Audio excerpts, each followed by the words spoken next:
Artemis II looked at first glance like a triumphant return. 4 astronauts, a modern spacecraft, a clean lunar flyby, a successful splashdown. But that image hides the real story, because the most dangerous part of Artemis II was not the launch, and it was not the moment the crew passed the moon. It was the journey back. Coming home from lunar distance is brutally unforgiving. There is no runway, no second attempt, no gradual descent.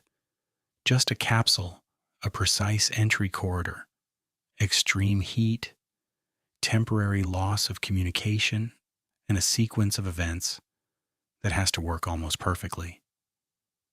And for Artemis II, that return was more than a homecoming. It was a test of whether NASA could trust Orion with human lives in deep space. That is what made Artemis II so important. The mission sent Reed Wiseman, Victor Glover, Christina Koch, and Jeremy Hansen on an approximately 10-day journey around the moon and back, making them the first humans in more than 50 years to fly that far from Earth. During the mission, Orion reached about 252,756 miles from home and passed roughly 4,067 miles above the lunar surface. It even broke the record for the farthest distance humans have ever traveled, surpassing Apollo 13. But Artemis II was not a victory lap. NASA designed it as the first crewed test of Orion in deep space. The astronauts were there to evaluate systems, procedures, and performance under real conditions: life support, propulsion, power, thermal control, navigation, manual spacecraft operations, crew interfaces, and habitability. In other words, this was the mission where theory ended. The spacecraft did not just have to fly, it had to keep people alive, functional, and safe beyond low Earth orbit. Even before the return began, Artemis II had already passed through one of the mission's most psychologically intense moments. When Orion moved behind the moon during the flyby, the crew temporarily lost communication with Earth. NASA's press kit put that blackout window at roughly 30 to 50 minutes, depending on the launch date. During that period, the astronauts were photographing and observing the lunar far side while completely cut off from direct contact with home.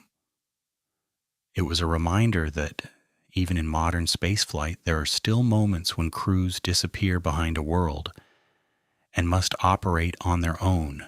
And then there was the question of coming back. Artemis I, Orion's uncrewed predecessor, revealed unexpected char loss on the heat shield after its return from the moon. NASA later determined that gases inside the Avcoat ablative material could not vent as expected during skip entry, allowing pressure to build up and crack parts of the charred outer layer. NASA also said that, even so, thermal performance exceeded expectations, and data showed a crew would have remained safe aboard Artemis I. But for Artemis II, that finding mattered. It meant the first crewed Orion return was happening only after NASA had investigated a real heat shield anomaly from the previous mission and concluded the current Artemis II heat shield could still fly safely with operational changes. By the time Artemis II neared Earth, everything narrowed down to a sequence. First, Orion's final return correction burn helped set up the right path home. Then the service module separated, exposing the crew module's heat shield. At entry interface about 400,000 feet above Earth, Orion began to hit the atmosphere for the first time since launch. Within seconds, superheated plasma started building around the spacecraft. NASA said temperatures around Orion during this phase reached about 3,000 degrees Fahrenheit, and communication with the crew was temporarily blocked by that plasma. It is one of the most dramatic parts of any lunar return. The crew is close to home, but for a critical stretch, they are wrapped in fire and silence. Then came the parachutes. Orion's system uses 11 parachutes in sequence. 2 drogues deploy first at around 25,000 feet, slowing the capsule to about 307 miles per hour. Then pilot parachutes pull out the 3 massive mains. Those final parachutes, each 116 feet wide, slow Orion from roughly 130 miles per hour to about 17 miles per hour for splashdown. After that, 5 orange airbags can help upright the capsule in the ocean so the crew can exit safely. It sounds orderly on paper.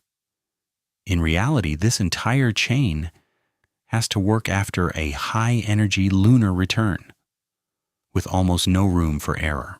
And yet, Artemis II worked. The crew splashed down at 8:07 p.m. Eastern Daylight Time on April 10, 2026 in the Pacific off the coast of San Diego. Recovery teams approached in inflatable boats, extracted the astronauts, and transported them by helicopter to the USS John P. Murtha. NASA called the mission a success, and not just because the crew came home.